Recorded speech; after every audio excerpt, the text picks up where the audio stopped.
आपने यदि महाभारत देखी हो या गीता को पढ़ा हो तो आप स्थित प्रज्ञ शब्द से वाकिफ होंगे। गीता में भगवान श्री कृष्ण कहते हैं कि स्थित प्रज्ञ वह है जो सुख और दुख दोनों में समान भाव रखता है और कोई उसका यह संतुलन तोड़ भी नहीं सकता। जब उसके मुख से शब्द बाहर निकलते हैं तब मन में तैरते सुख और दुख बाहर नहीं निकलते, बल्कि शब्द आत्मा की अथाह गहराई से बाहर निकलते हैं। स्थित प्रज्ञ पर बाहरी स्थितियों और परिस्थितियों का प्रभाव नहीं होता है, उससे वह मुक्त रहता है, अछूता रहता है।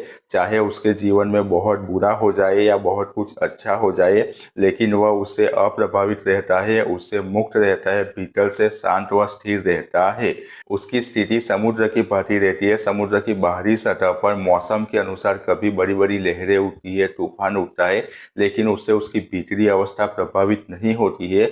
भीतर से वह शांत और स्थिर रहता है। उस तरह स्थित प्रज्ञ इंसान भी रहता है। स्थित प्रज्ञ इंसान के जीवन में भी बाहरी स्थितियों और परिस्थितियों की वजह से तूफान उठता है, खलबली मचती है, कभी कुछ अच्छा हो जाता है, बुरा हो जाता है, लेकिन उससे उसकी भीतरी अवस्था प्रभावित नहीं होती है।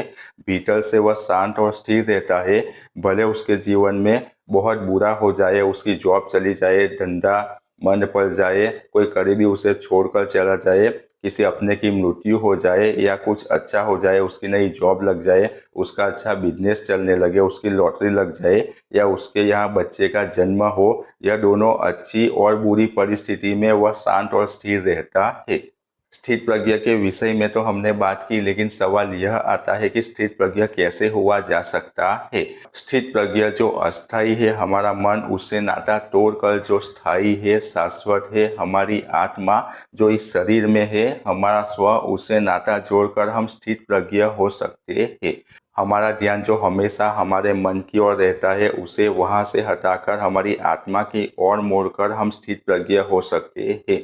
और यह हम आत्मज्ञान की मदद से कर सकते हैं।